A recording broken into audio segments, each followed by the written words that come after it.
ഞാൻ പരിചയപ്പെടുത്തേണ്ട ആവശ്യമില്ല. നമ്മള് എല്ലാ കാര്യങ്ങൾക്കും നമ്മളോട് ഓടിയെത്തുന്ന KDPയുടെ സംസ്ഥാന സെക്രട്ടറിമാരിൽ ഒരാളാണ് ശ്രീ സിആർ കരീം. അവരുടെ ആദരവ് കുറിച്ചു.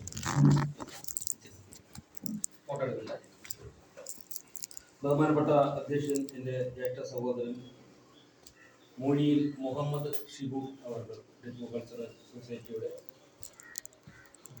പ്രസിഡന്റ്, അതുപോലെ തന്നെ അവിടെ ഇരിക്കുന്നവരെല്ലാവരും എൻ്റെ ജ്യേഷ്ഠ സഹോദരങ്ങളാണ്.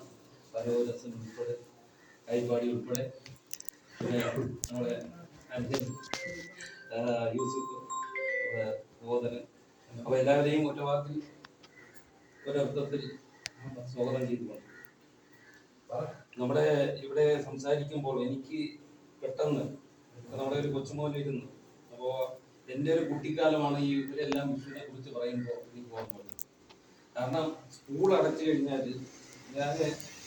നമുക്ക് എല്ലാവർക്കും അമ്മയുടെ നാടുമായിട്ടൊക്കെ ഒരു ബന്ധമുണ്ടാവും.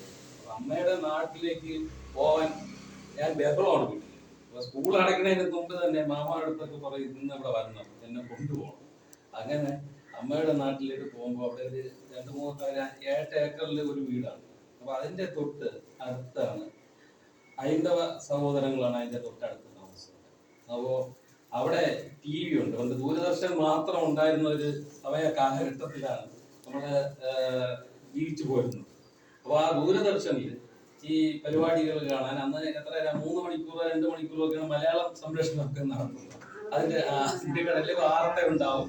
ഇതിന് വിഷു ആകുമ്പോഴത്തേക്കൊക്കെ വിഷു പരിപാടികളും അതില് ചിലപ്പോൾ ചലച്ചിത്രം കാണും, ചിലപ്പോൾ അല്ലെങ്കിൽ വിഷുവിന്റെ കുറച്ച് പാട്ടുകളും ഈ നമ്മുടെ കേരളത്തിന്റെ നേരത്തെ കൈപ്പാടി പറഞ്ഞതുപോലെയുള്ള തനിമകൾ വിളിച്ചോതിക്കൊണ്ട് നെൽപ്പാടങ്ങളും നെല്ലും ഒക്കെ കാണണമെങ്കിൽ അന്ന് നമ്മുടെ കാലഘട്ടത്തിലൊക്കെ കൃഷികളൊക്കെ ഉണ്ടായിരുന്നു. എൻ്റെ വീട്ടിലും കൃഷിയൊക്കെ ഉള്ള സമൂഹമായിരുന്നു. പക്ഷേ ഞങ്ങൾക്ക് അന്ന് കൃഷി എന്ന് പറയുമ്പോൾ തന്നെ എന്തോ ഒരു ഉപദ്രവം പോലെയാണ് തോന്നുന്നത്. കാരണം വീട്ടിൽ കയറാൻ പറ്റില്ല, നെല്ലിന്റെ പൊടിയും ഇതും അതൊക്കെ നമുക്കിപ്പോ ഒരു മഹിമയായിട്ട് തോന്നണമെങ്കിൽ അന്ന് നമുക്കൊരു ഉപദ്രവമായിട്ടാണ് തോന്നുന്നത്. ഇന്ന് ഇല്ലാതെ വന്നപ്പോഴാണ് നമുക്കൊരു നഷ്ടബോധവും ഒക്കെ നമുക്കിപ്പോ തോന്നുന്നത്. കാരണം നമുക്ക് ഈ നെൽപ്പാടങ്ങൾ കാണണമെങ്കിൽ തമിഴ്നാട്ടില് അതിന്റെ ഉൾപ്രദേശങ്ങളിലേക്ക് പോയാൽ ഈ നെൽപ്പാടങ്ങൾ കാണാൻ കഴിയുള്ളൂ.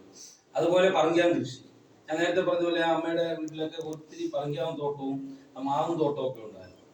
അപ്പൊ ഈ അടുത്ത ഞാൻ നേരത്തെ പറഞ്ഞ പോലെ ഹൈന്ദവ സഹോദരങ്ങൾ ഈ വിഷു ആകുമ്പോൾ നമ്മുടെ അടുത്താണ് വന്നിട്ട് അവിടെ നിന്ന് ഇത്ര ഇത് പറിച്ചോട്ടോ, കുത്തിച്ചൊക്കെ എടുത്തോട്ടോ, നമ്മൾ ആവശ്യത്തിൽ കൂടുതൽ അവർക്ക് കൊടുക്കുകയാണ്. എന്നിട്ട് അവരെ വീട്ടിൽ നമ്മളെ കൂടി വിളിച്ചു വരുത്തിയിട്ട് ഇതിങ്ങനെ എങ്ങനെയാണ് ഓരോ കുടുംബത്തില് കാണിച്ചു തരികയാണ്.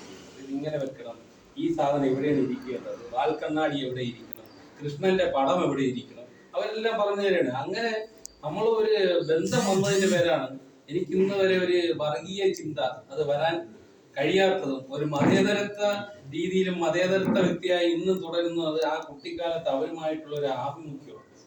ഹൈന്ദവ ആചാരങ്ങൾ അത് എന്തെന്ന് പഠിക്കാനും എന്തെന്നറിയാനും ഒക്കെ എൻ്റെ ഈ കുട്ടിപ്രായത്തിൽ തന്നെ അത് കഴിഞ്ഞിട്ടുണ്ട്. എൻ്റെ മതത്തോടൊപ്പം മറ്റു മതങ്ങളെ കുറിച്ച് പഠിക്കുവാനും ഇതിൽ കഴിഞ്ഞിട്ടുണ്ട്.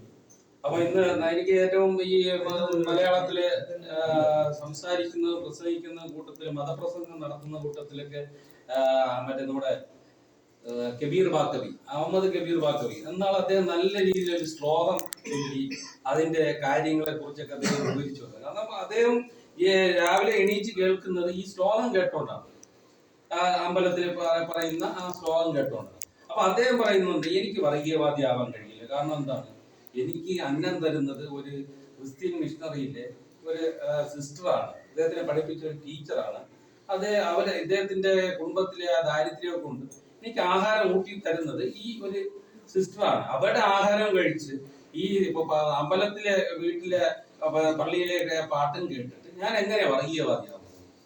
ഞാനിപ്പോ ഇതൊക്കെ ഇവിടെ സൂചിപ്പിച്ചത് ഈ കേരളത്തെ ഭ്രാന്താലയം എന്ന് വിളിച്ചു പോയ നമ്മുടെ സ്വാമി വിവേകാനന്ദൻ അപ്പോൾ നമുക്ക് കൊച്ചിലേക്ക് തോന്നിയിട്ടുണ്ട് ഇദ്ദേഹം എന്തിനാണ് നമ്മുടെ ഇവിടെ ഭ്രാന്താലയം എന്ന് വിളിച്ചത്, നമ്മുടെ ഈ സമൂഹത്തിൽ അങ്ങനെ ഉണ്ടോ? പക്ഷെ ഇന്നലെ 2 ദിവസത്തേക്കുള്ള കാര്യങ്ങൾ നമ്മൾ തുടർക്കഥകളൊക്കെ കേൾക്കുമ്പോൾ ഉത്തരേന്ത്യയിൽ നടക്കുന്ന അതേ മാതിരിയിലുള്ള ഒരു രീതിയാണ് കേരളം അനുവർത്തിക്കുന്നു എന്ന് പറയുമ്പോൾ, അതും ഒരു അധ്യാപകൻ അതായത് യൂണിഫോം നിർബന്ധമാക്കിയിരിക്കുന്നത്, സ്കൂളുകളിൽ യൂണിഫോം നിർബന്ധമാക്കിയിരിക്കുന്നത് തന്നെ എല്ലാവരെയും ഒരുപോലെ കാണാനാണ്.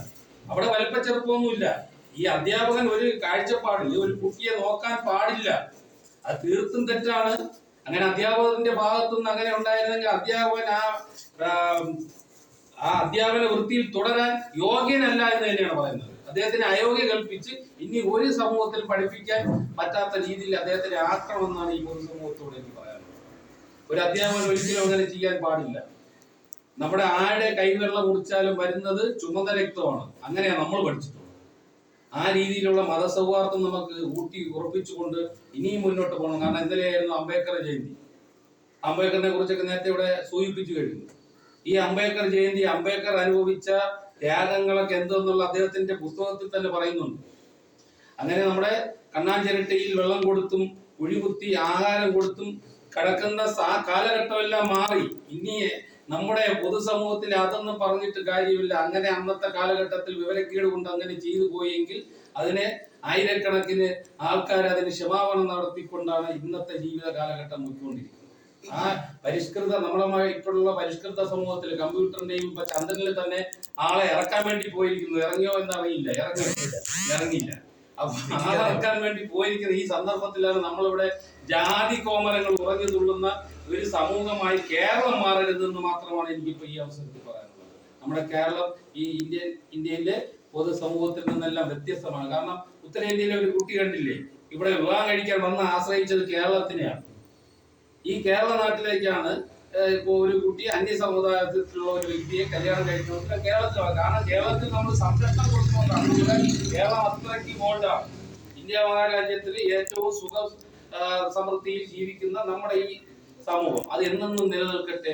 അപ്പൊ ഈ വിഷു കൈനീട്ടമാണ് എല്ലാവർക്കും. രാവിലെ കാർന്നവന്മാർ തരുന്ന കൈനീട്ടം. ഇപ്പൊ ഇവിടുത്തെ വലിയ കാർന്നവൻ നമ്മുടെ ശിവക്കാണ്. ഒരുപാട് പൈസയൊക്കെ വെച്ചിട്ടുണ്ട്. എല്ലാവർക്കും കൈനീട്ടം പോക്കറ്റ് നിറയെ കിട്ടുമെന്നും അദ്ദേഹത്തിന് അടുത്ത പ്രാവശ്യം ഇതിൽ കൂടുതൽ കൈനീട്ടം നമുക്കെല്ലാം തരാനുള്ള സർവേശ്വരൻ അദ്ദേഹത്തെ അനുഗ്രഹിക്കട്ടെ എന്ന് പറഞ്ഞുകൊണ്ട് എന്നെ ചോദിച്ച എല്ലാവർക്കും 1000 നന്ദി പറഞ്ഞുകൊണ്ട് നിർത്തുന്നു. നമസ്കാരം.